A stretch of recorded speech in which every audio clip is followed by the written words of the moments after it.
그리스도인이 되기 전에 우리의 관심은 하나님이 아니었잖아요. 세상에 있었습니다.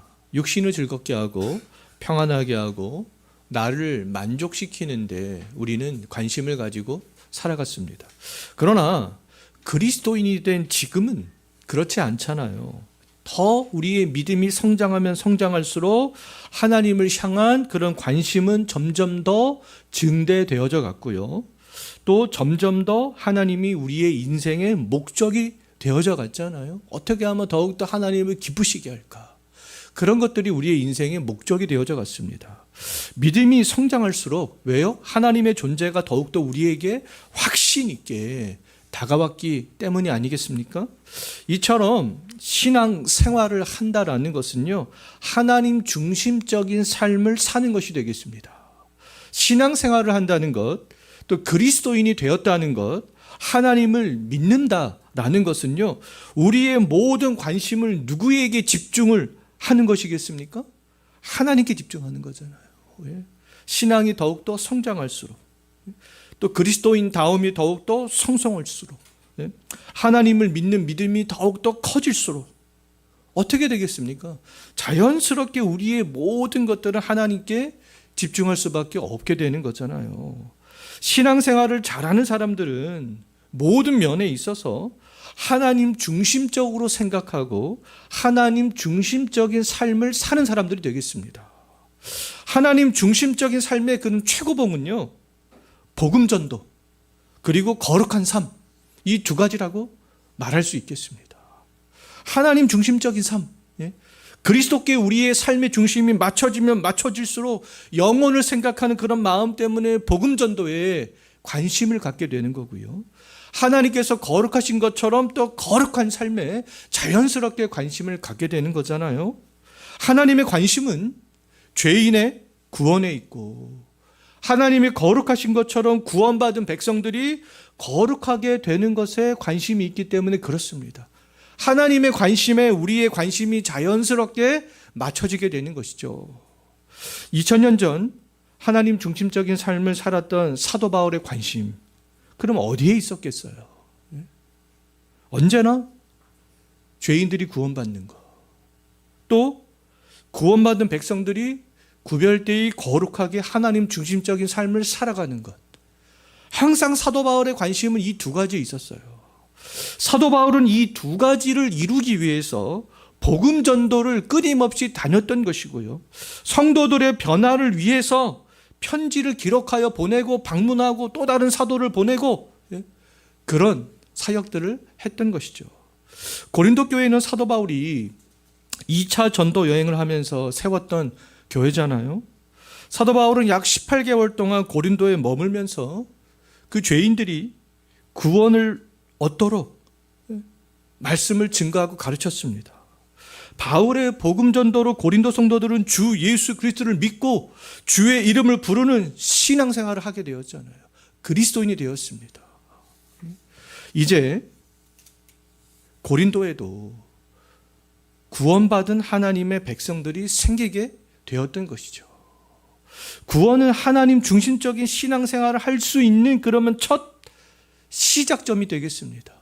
고린도 성도들은 이전과는 다르게 이제 사도 바울의 복음 전도로 말미암아 하나님 중심적인 신앙생활을 할 수 있는 그런 사람들로 변화가 되었던 거잖아요. 이제부터 구원받은 그 고린도 성도들은 그런 관심을 어디다 두면서 살아가야 했습니까?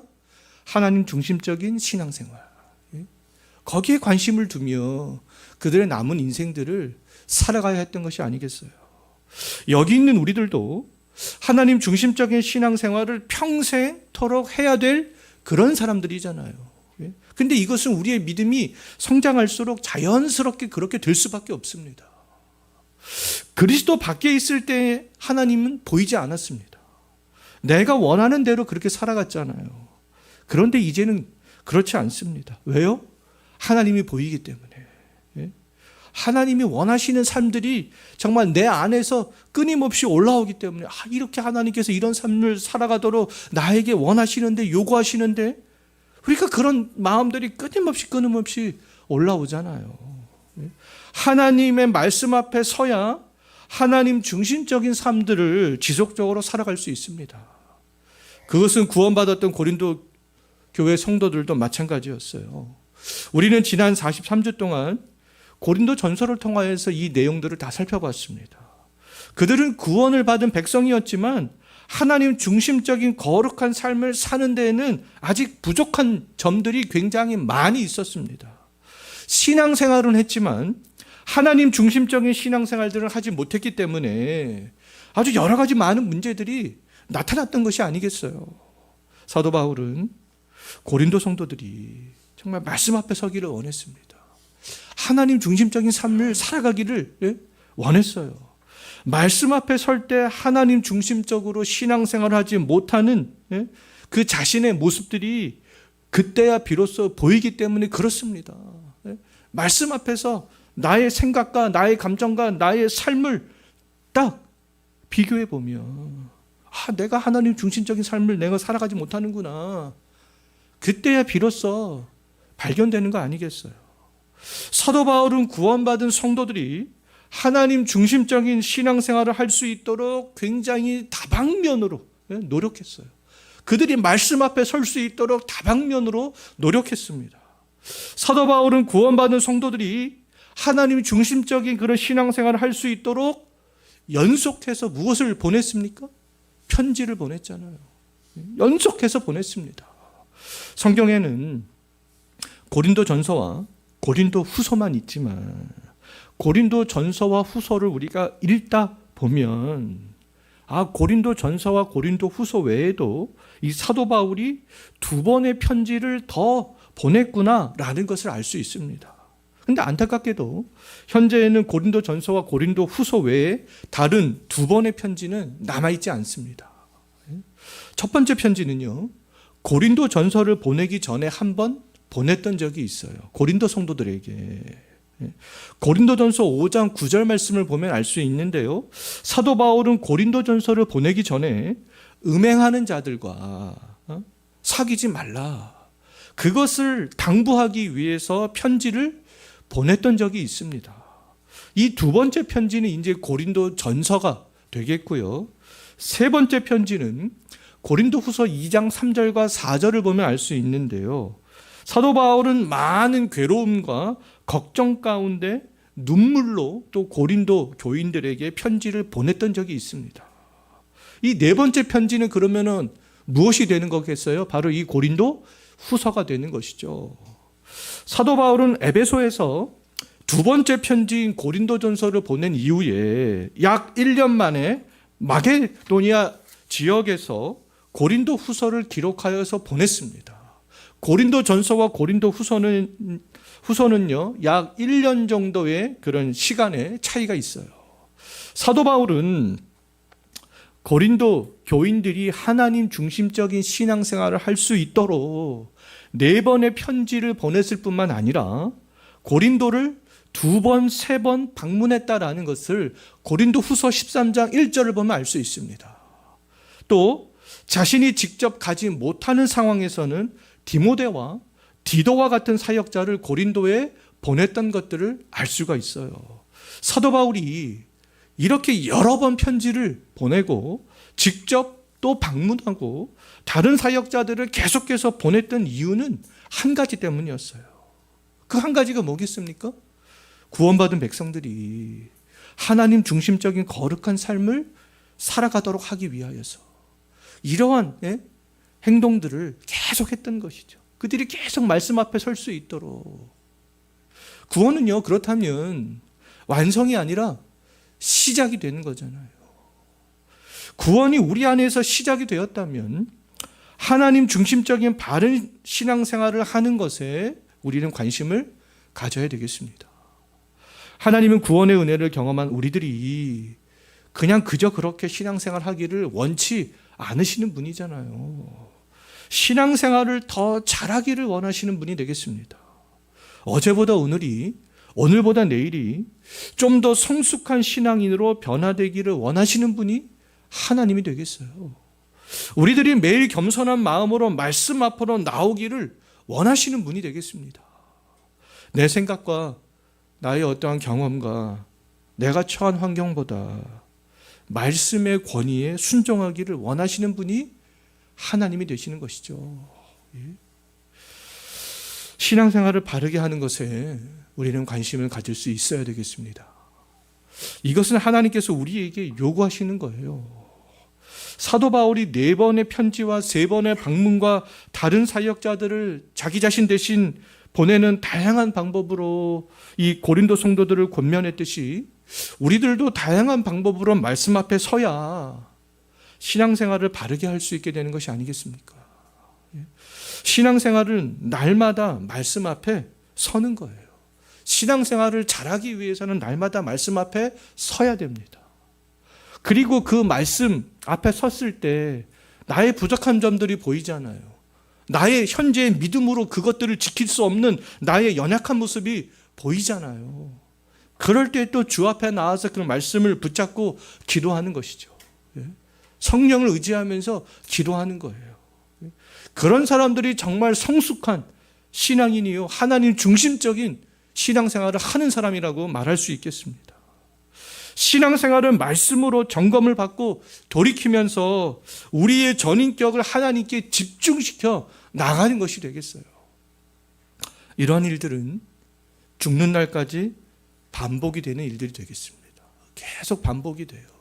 이 세상에서는 그러한 일들이 끝나지 않습니다. 이런 것 때문에 신앙생활을 하는 것이 쉽지가 않습니다. 교회를 놀러 다니는 사람, 교회의 어떤 교제, 그냥 사람들과 교제하기 위해서 오는 사람들, 아니면 자기의 어떤 율법적인 만족을 위해서 나 오늘 교회 갔다 왔어. 이런 만족을 위해서 교회를 다니는 사람들은 뭐 신앙생활 하는 것이 어렵지 않습니다. 자기가 정한 기준이 있잖아요. 자기 생각이 있잖아요. 자기 기준과 자기 생각대로 다 했기 때문에 나 신앙생활 오케이, 잘하고 있어. 아무 문제 없어. 이렇게 생각을 하잖아요. 근데 그렇게 신앙생활을 하는 것은 굉장히 쉽습니다. 근데 하나님께서 정말 그런 것들을 우리 구원받은 백성들에게 원하시겠습니까? 그렇지 않잖아요. 교회를 정말 출입하고 출석하고 다니는 것은 쉬워도요, 참된 그리스도인으로 살아가는 것은 쉽지 않습니다. 하나님께 부름받고 주 예수 안에서 거룩하여진 성도라면 사도 바울이 이 고린도 교회 성도들에게 왜 4번의 편지를 보냈는가? 왜 교통도 발달하지 않고 몇 날, 몇 달을 걸리는 왜 고린도 지역을 3번이나 방문을 했는가? 왜 디모데와 디도와 같은 사역자를 보냈는가? 그것들을 우리는 생각을 해야 되는 것이죠. 이 땅에서는 누구도 완전한 신앙인이 될 수 없기 때문에 그렇습니다. 하나의 문제가 해결이 되면 다른 여러 가지 문제가 또 발생할 수밖에 없잖아요. 왜요? 우리 안에는 여전히 죄성이 살아있기 때문에 그렇습니다. 우리들도 다양한 방법으로 말씀으로 권면을 받아야 되는 이유는 지금보다 더 바른 신앙생활을 하기 위해서 그런 것이 아니겠어요? 왜요? 그것이 나를 만드시고 나를 구원하시고 지금도 인도하시고 또 장차 우리를 심판하실 하나님께서 원하시는 일이기 때문에 그렇습니다. 고린도 후서에서 사도 바울이 여러 가지를 이야기를 하지만 사도 바울이 고린도 후서에서 가장 강조하는 것이 있는데요. 그 가장 강조하는 것 가운데 하나가 뭐냐면 자신의 사도권입니다. 사도권을 고린도 후서에서 굉장히 많이 강조하고 있는 것을 볼 수 있어요. 우리 교회는 사역자인 저를 의심하거나 배척하는 성도님들이 안 계시잖아요. 근데 고린도 교회는 그렇지 않았어요. 바울이 이 고린도 교회를 세웠음에도 불구하고 바울의 사도권을 인정하지 않으려는 성도들이 그 가운데 있었습니다. 바울을 사역자로 인정하지 않는 것은 단순한 문제가 아니잖아요. 사역자에게 문제가 없음에도 사역자를 의심하고 배척하게 되면 사역자가 증거하는 말씀은 더 이상 귀에 들어오지 않게 됩니다. 예배에 참석해도 말씀을 가르침을 받아도 귀에 들어오지 않게 되는 것이죠. 정말 바울을 정말 심하게 의심했던 고린도 교회 성도들은 바울이 4번의 편지를 보냈어도 어떻게 하겠습니까? 그들이 읽었겠어요? 뭐 읽어도 한 귀로 듣고 한 귀로 흘렸겠지요. 디모데 같은 사역자가 왔을 때는 바울이 보냈다고 더욱더 멸시하지 않았겠습니까? 정말 고린도 성도들은 그러한 위기에 지금 직면해 있었습니다. 바울의 가르침도, 바울이 보낸 편지도, 바울이 보낸 디모데와 디도와 같은 사역자도 인정하지 않으려는 그런 성도들이 이 고린도 교회 안에 있었어요. 그러면 가장 큰 문제가 무엇이겠습니까? 바른 신앙인이 될 수 없는 거죠.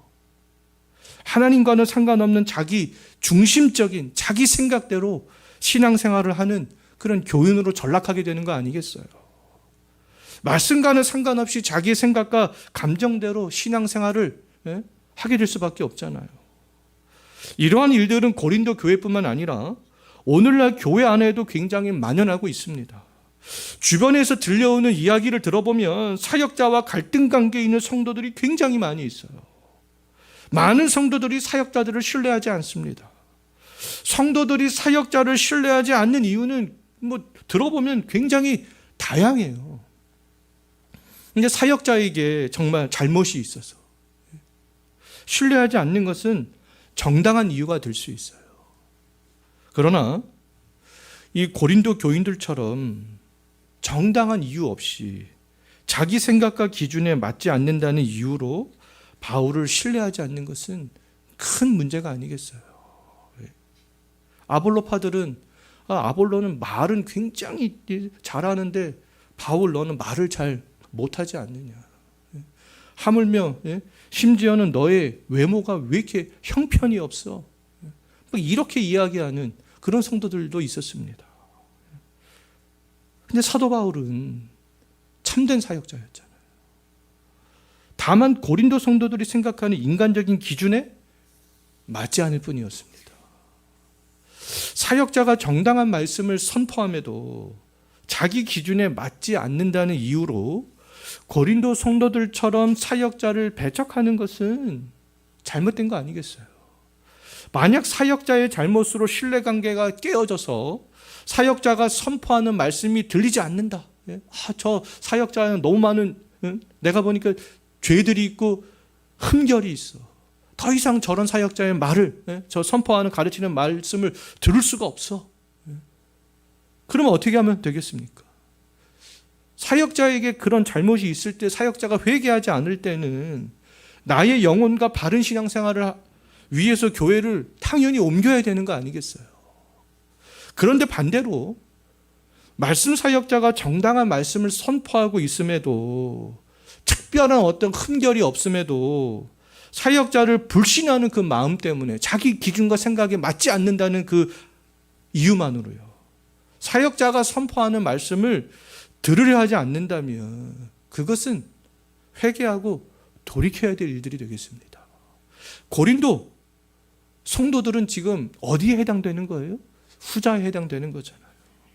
회개하고 돌이켜야 했던 것이죠. 회개하고 돌이키는 것은 근데 쉽지 않습니다.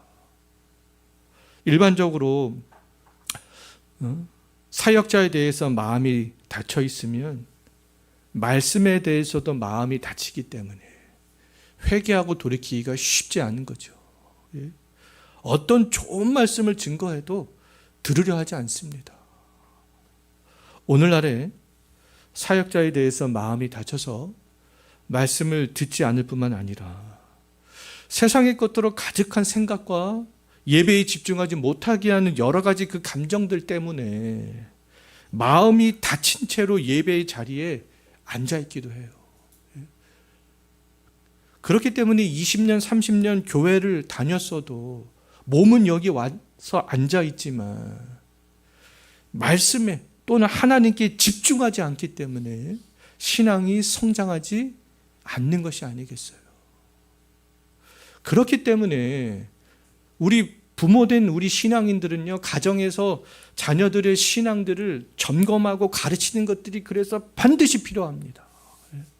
정말 그 말씀대로 말씀을 잘 듣고 있는지, 말씀대로 생각하고 사고하고 있는지 그것들을 어릴 때부터 점검하고 가르치는 것, 그런 훈련을 시키는 거 굉장히 중요한 일이죠. 자, 마음이 다친 채로 예배의 자리에 앉아 있으면 오랫동안 수십 년 동안 예배당에 출입을 한다 할지라도 신앙은 성장할 수 없어요. 말씀을 듣지 않으면서 어떤 성도와의 관계성들 때문에 교회 생활을 하는 사람들이 주변에 보면 상당히 많은데요. 그럼 나에게도 교회 공동체에게도 아무런 유익이 되지 않습니다. 그렇게 신앙생활을 하는 것은요, 내 영혼을 학대하는 것이고요, 내 영혼의 영양실조를 걸리게 하는 것이죠. 그리스도의 몸된 교회를 지금 깨트리고 있는 것밖에는 되지 않습니다. 사역자에 대해서 설령 마음이 완악해져 있다 할지라도 말씀에 대해서는 마음이 열려 있어야 돼요. 이런저런 이유 때문에 말씀에 대한 마음이 닫히려고 할 때에 스스로 자각해야 됩니다. 내가 이 말씀에도 마음이 닫히고 있지는 않은지 그것들을 생각을 해 봐야 되는 것이죠. 그래서 말씀에 대해서 마음이 닫히지 않도록 해야 되는 것이 아니겠어요.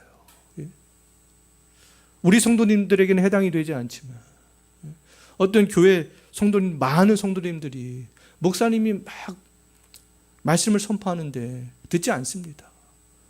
그러면서도 인터넷이나 유튜브를 통하여서 다른 목사님의 설교를 들어요. 그거 좋습니다. 근데 그것을 자기 인간적인 만족을 위해서 듣습니다. 정말 그 목사님의 설교들을 정말 제대로 듣는다면 그 마음에 무엇이 오겠어요? 당연히 변화가 오게 되는 거 아니겠습니까? 하나님께서 이런 것을 원하시는구나. 근데 말씀을 들어도 하나님의 말씀으로 듣지 않는 거죠. 아무리 수십 편, 수백 편의 설교를 듣는다고 해도 그것은 뭐밖에 안 돼요? 마음에 닫힌 상태로 말씀을 듣고 있는 것밖에는 되지 않습니다.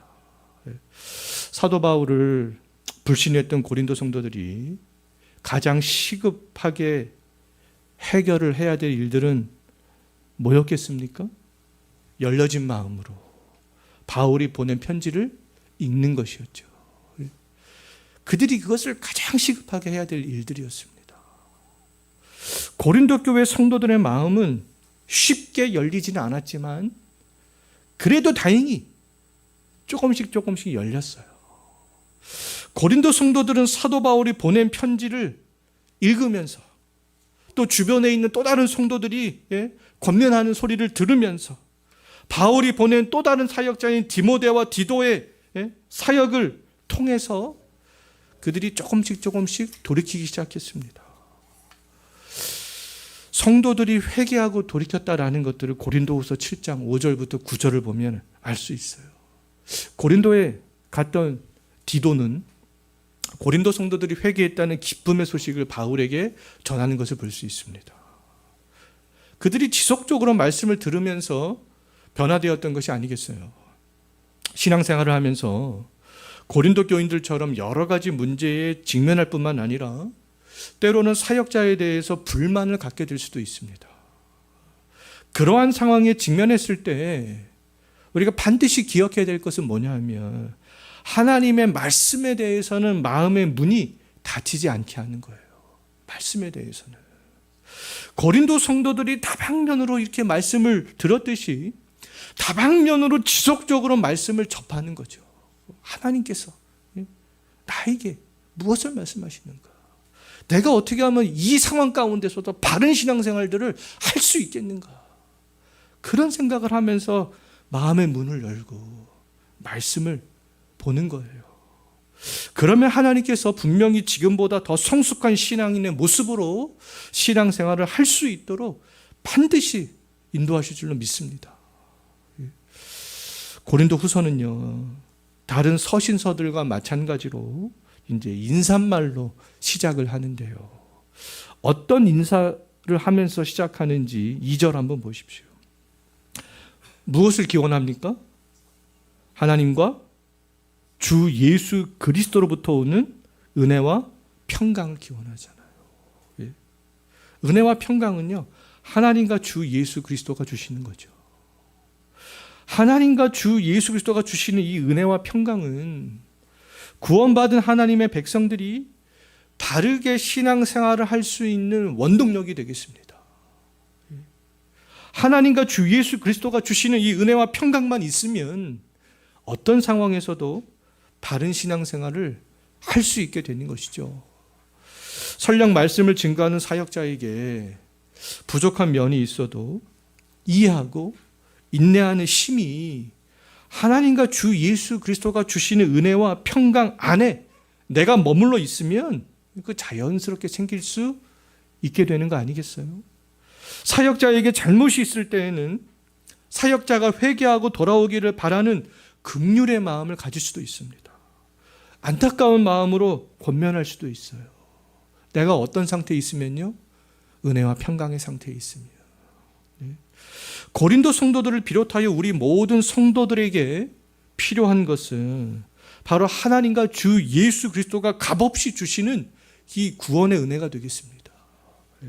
하나님께서 예수 그리스도 안에서 값없이 베풀어 주신 구원의 은혜를 또 생각할 때 우리의 마음이 무엇이 생길 수 있다라는 거예요?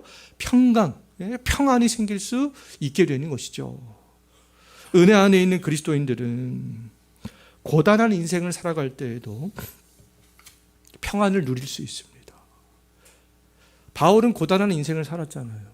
그런 가운데 평안을 어떻게 누렸는지 우리가 그것은 다음 주에 살펴보도록 하겠습니다. 자, 사도 바울은 고린도후서 1장 8절 말씀을 보게 되면 고단한 인생을 살면서도 평강의 은혜를 누렸는데요.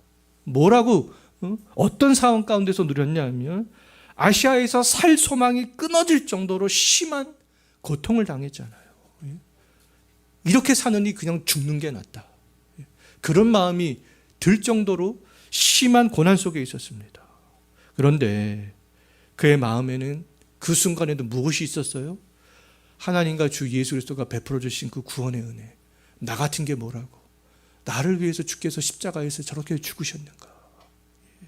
그런 은혜가 막 마음속에서 물밀듯이 생겨나기 시작했죠.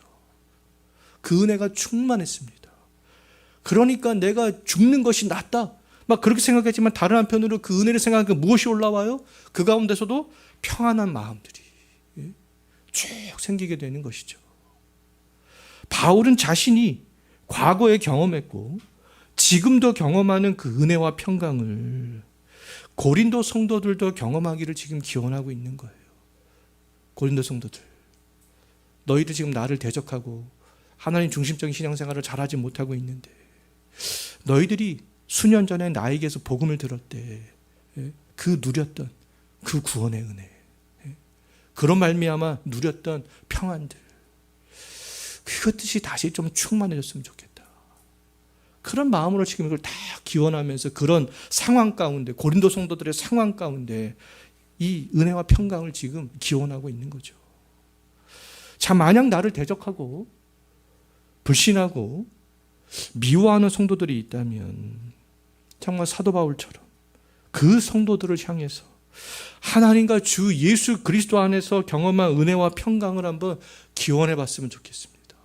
나에게 있는 그 은혜와 평강이 그들에게도 좀 있었으면 좋겠다. 다른 성도들과 나는 십자가의 은혜로 하나 된 성도들이잖아요. 평안을 함께 누릴 성도들이 되겠습니다. 고린도 성도들처럼 정당한 이유 없이 사역자를 불신하는 성도들과 사역자도 마찬가지가 되는 것이죠. 피차간에 은혜와 평강을 기원한다면 또 믿음이 더 성숙한 성도들이 먼저 은혜와 평강을 기원하면서 말씀으로 권면한다면 하나님과 주 예수 그리스도가 하나 되셨던 것처럼 우리 모든 성도들도 주 예수 그리스도와 하나 될 수 있는 거 아니겠어요? 이것이 예수님께서 핏방울이 땀방울처럼 보일 정도로 요한복음 17장에서 우리를 위해서 기도하셨던 기도의 제목이기도 하신 거잖아요. 하나님과 내가 하나가 된 것처럼 저들도 아버지와 나와 하나가 될 수 있도록. 이게 피차간에 이렇게 은혜와 평강을 성도들이 함께 기원할 때 예수님의 그 기도의 응답들이 이루어지게 되는 거 아니겠습니까? 나를 대적하고 미워하는 성도들이 있을 때 하나님과 주 예수 그리스도가 나에게 베풀어 주신 은혜와 평강에 집중해야 되는 것이죠. 저들도 내가 경험한 은혜와 평강을 경험할 수 있도록 기원하는 거예요. 사도 바울은 고린도 성도들과 정말 잘 지내기를 바라는 그런 마음이 있었습니다. 사도 바울은 이미 준비가 되어져 있었어요. 저들이 나를 의심하고 나를 불신한다 할지라도 사도 바울은 저들과 잘 지내고 싶었습니다. 이제는 고린도 성도들이 준비를 할 차례였잖아요. 고린도 성도들은 사도 바울을 대적하고 바울의 사도권을 의심했지만 디도가 가져온 소식에서 알 수 있듯이 또 회개하고 돌이켰습니다. 그들은 바울처럼 하나님과 주 예수 그리스도께서 베풀어 주신 그 은혜와 평강에 집중했기 때문이고 은혜와 평강을 말씀을 통해서 다시 경험을 했기 때문이었던 거죠. 사역자나 다른 성도들에게 흠결이 없음에도 그냥 다른 성도가 미워지고 사역자들이 마음에 들지 않게 되는 대부분의 이유는요, 세상적인 기준을 잣대를 삼으려는 내 생각과 내 마음 때문에 그렇습니다. 그냥 내 마음에 들지 않는 거예요. 그냥 내 기준에 맞지 않는 거죠. 그러한 마음이 들 때 우리 모두에게 필요한 것이 바로 뭐라는 겁니까? 은혜와 평강이에요. 하나님께서 우리를 보실 때 하나님의 기준에 맞았겠습니까? 맞지 않았죠. 그럼에도 불구하고 우리에게 은혜를 주시고 그 은혜를 통해서 평강의 은혜를 주시잖아요. 은혜와 평강에 집중할 때 이 고린도 성도들이 그랬던 것처럼 성도가 성도를 불신하고 미워하는 문제가 해결될 수 있고요. 바르게 신앙생활하지 못하는 그런 문제가 해결될 수 있습니다. 사도 바울은 자신을 불신하는 성도들에게 은혜와 평강을 기원하면서 다른 한편으로는 나이가 어린 사역자였던 디모데를 그 고린도 성도들 앞에서 또다시 세워주는 것을 볼 수 있어요. 고린도전서 16장에서 우리가 이미 살펴봤듯이 사도 바울은 자신과 아볼로가 고린도에 가지 못하는 상황에서 나이가 어렸던 디모데를 대신 보냈잖아요. 바울은 신앙이 어린 고린도 성도들이 나이 어린 사역자 디모데를 무시할 경향이 있었기 때문에 디모데를 멸시하지 말고 평안히 사역할 수 있도록 너희가 좀 해주라. 고린도 전서에서 그렇게 또 기록하여 보냈습니다. 디모데는 사도는 아니었지만 훌륭한 사역자였어요. 훌륭한 바울의 동역자였습니다. 고린도 후서에서는 이 고린도 성도들이 이 나이가 어린 디모데를 계속해서 존중해 주기를 바라는 마음이 담겨 있는 것을 볼 수 있는데요. 그 마음이 어디에 담겨 있는가? 1절을 보면 알 수 있습니다. 고린도 후서의 공동 발신자로 누구를 언급하고 있습니까? 디모데를 언급하고 있잖아요. 예? 바울과 디모데는 고린도 성도들이 이것은 암묵적인 암시를 주고 있는 거 아니겠어요? 고린도 전서에서는요, 고린도에 있는 회당의 회당장 소스데네를 공동 발신자로 그렇게 했습니다. 소스데네는요, 사도행전 18장 17절 말씀을 보게 되면 유대교에서 기독교로 개종한 후에 바울 대신 매질을 당했던 그런 인물이 되겠습니다. 이 소스데네의 변화를 고린도 성도들에게 강조하고 싶었기 때문에 고린도 전서의 공동 발신자로 소스데네를 그렇게 언급했을 가능성이 크지 않겠어요? 고린도 후서의 공동 발신자로 디모데를 언급하고 있는 것은 바로 말씀 사역자의 권위 때문에 그렇습니다.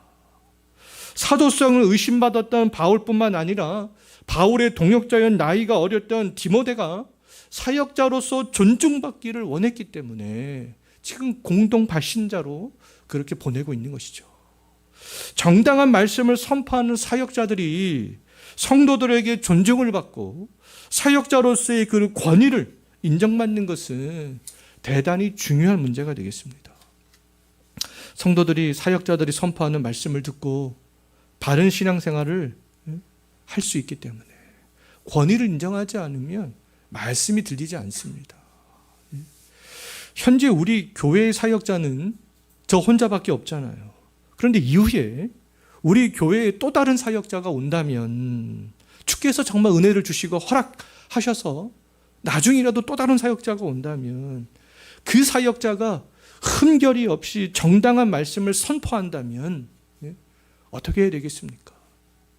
나이를 불문하고 어떤 학력을 불문하고 모든 성도님들이 다 인정해 주어야 되는 거 아니겠어요? 그것이 성도님들에게 유익이요, 교회에도 유익이 되기 때문에 그렇습니다. 제가 볼 때는 사도 바울은 그런 세세하게 그것들을 쫙 밝히고 있는 거예요. 그래서 이 디모데를 지금 공동 발신자로 그렇게 올리고 있는 것입니다. 자, 이제 말씀을 맺겠는데요. 하나님께서 구원받은 모든 성도들에게 원하시는 것은 바른 신앙생활이 되겠습니다. 바른 신앙생활을 우리들이 평생을 하기 위해서는 정당한 말씀을 선포하는 모든 사역자들의 그 말씀에 마음을 열고 귀를 기울여 들어야 될 뿐만 아니라 하나님과 주 예수 그리스도가 베풀어 주시는 그 은혜와 평강에 집중하는 것이죠. 진정으로 우리가 이번 한 주도 이러한 삶을 살아갈 수 있었으면 좋겠습니다. 기도하겠습니다.